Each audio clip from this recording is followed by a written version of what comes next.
Assalamu alaikum. This is Dr. Noshaba and today our topic is infective endocarditis. ये आपने step up से ही करना है क्योंकि ये कैप्लान में इतनी ज्यादा डिटेल में नहीं दिया हुआ। ठीक है। इन्फेक्टिव एंडोकार्डाइटिस क्या होता है? इन्फेक्शन है एंडोकार्डियल सरफेस का और इसको हम एक्यूट और सब एक्यूट टाइप में डिवाइड करते हैं on the basis of duration of infection. तो एक्यूट एंडोकार्डाइटिस के हमारे पास मोस्ट कॉमनली जो कॉजेज हैं वो स्टेफाइलोकोकस ऑरियस है। ये कॉजेटिव ऑर्गेनिज्म आपने याद रखना है, ठीक है। और ये उन वेल्व्स पे होता है जो नॉर्मल होते हैं, मतलब जो हमारे पास प्रोस्थेटिक वेल्व्स होते हैं, ये जो डैमेज्ड वेल्व्स होते हैं वहां पे स्टेफाइलोकोकस ऑरियस का इन्फेक्शन जो है वो नहीं होता, या जो एक्यूट एंडोकार्डाइटिस है वो नॉर्मली नहीं होता। अगर हम एक्यूट कंडीशन को ट्रीट ना करें तो it can be fatal in less than 6 weeks, कि मतलब एक्यूट को अगर हम ना ट्रीट करें तो वो डेडली साबित हो सकती है। नेक्स्ट हमारे पास सब एक्यूट है, तो ये लेस विरुलेंट ऑर्गेनिजम्स हैं जो है हमारे पास, लाइक विरिडियंस और एंटेरोकोकस, ये कॉज करते हैं सब एक्यूट एंडोकार्डाइटिस। जो एक्यूट था वो नॉर्मल हार्ट वेल्व्स को इन्वॉल्व कर रहा था, जो सब एक्यूट है वो डैमेज हार्ट वेल्व्स को इन्वॉल्व कर रहा है। और अगर इसको हम ट्रीट ना करें तो ये इसको 6 वीक से ज्यादा ड्यूरेशन लगता है टू बिकम फेटल, लेकिन एक्यूट के कंडीशन में क्या था कि वो लेस देन 6 वीक्स में फेटल साबित होता है। नेक्स्ट है हमारे पास ऑर्गेनिजम्स। एक तो ये एक्यूट और सब एक्यूट के ऑर्गेनिजम्स आपने याद रखने हैं। उसके बाद है नेटिव वाल्व एंडोकार्डाइटिस के कौन से ऑर्गेनिजम्स हैं और प्रोस्थेटिक वाल्व एंडोकार्डाइटिस के कौन से ऑर्गेनिजम्स हैं। ये आपने स्पेशल पैथोलॉजी में भी पढ़ा था, यहाँ पे भी पढ़ना है, ठीक है। मोस्ट कॉमन जो नेटिव वेल्व को इन्वॉल्व करता है दैट इज स्ट्रेप्टोकोकस विरिडेंस, ठीक है।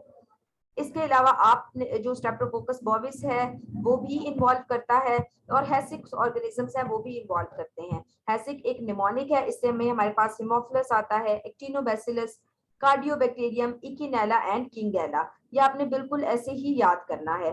नेक्स्ट हमारे पास है प्रोस्थेटिक वेल्व एंडोकार्डाइटिस, कौन कॉज करता है?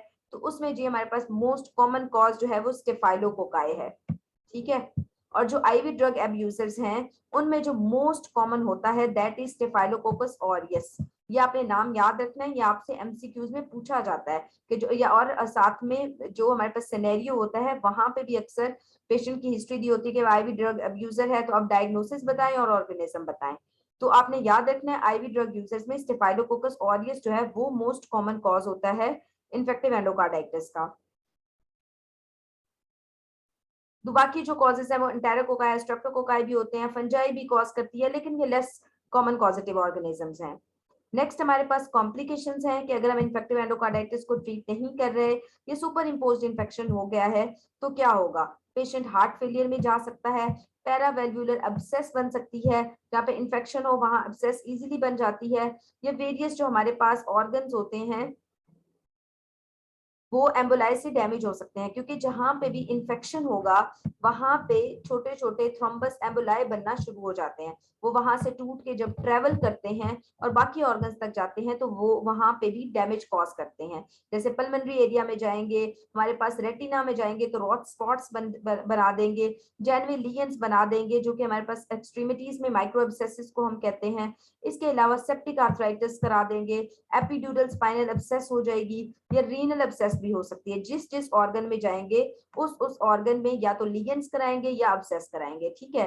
ये कॉम्प्लिकेशंस आपने एज इट इज याद रखनी है, ये इन्यूमरेट करने के लिए भी आ जाती हैं। देन ग्लोमेरुलोनेफ्राइटिस कराएंगे और ऑस्लर नोड्स या स्प्लिंटर हेमरेजेस भी कराते हैं, जो कि बेसिकली हमारे पास नेल बेड्स में हमें मिलते हैं, ठीक है। ये कॉम्प्लिकेशंस आपने इसी तरह से सारी डिटेल में याद करनी है। देन हमें ये तो पता चल गया कि हमने किस तरह से जो ऑर्गेनिजम्स हैं वो किस तरह से इन्फेक्टिव एंडोकार्डाइटिस काज करते हैं। अब हमने उनका पता किस तरह से कराना है, उसके लिए हमारे पास एक ड्यूक क्लिनिकल क्राइटेरिया है। उसमें कुछ फीचर्स दिए हुए हैं। अगर उन फीचर्स में से 2 मेजर प्रेजेंट हैं फीचर्स, और या फिर 1 मेजर और 3 माइनर प्रेजेंट है, या तीसरी कंडीशन है 5 माइनर प्रेजेंट हैं, तो हम पेशेंट को इन्फेक्टिव एंडोकार्डाइटिस लेबल कर देंगे, ठीक है।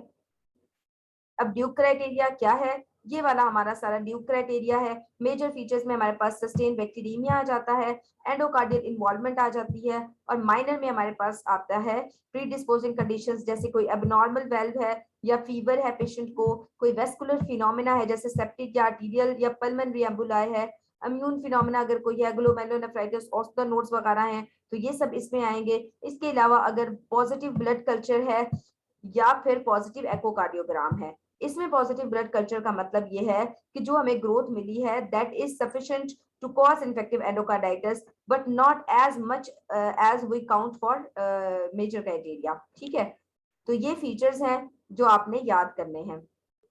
नेक्स्ट आता है हमारे पास ट्रीटमेंट। तो इन्फेक्शन है तो एंटीबायोटिक थेरेपी देंगे, और एंटीबायोटिक थेरेपी कब देंगे?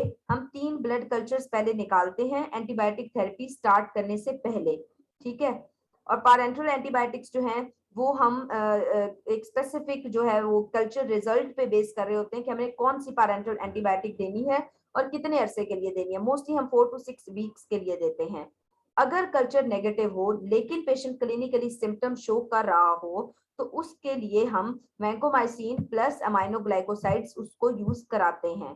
ठीक है, अगर पेशेंट को इंट्राकार्डिक डिवाइस है, जैसे कोई पेस मेकर है, कोई और इंट्राकार्डिक डिवाइस है, तो उसको हम रिमूव कर देते हैं, बिकॉज वो डिवाइसेस जितनी भी आउटसाइड से रखी जाती हैं वो सोर्स ऑफ इन्फेक्शन के तौर पे एक्ट करती हैं।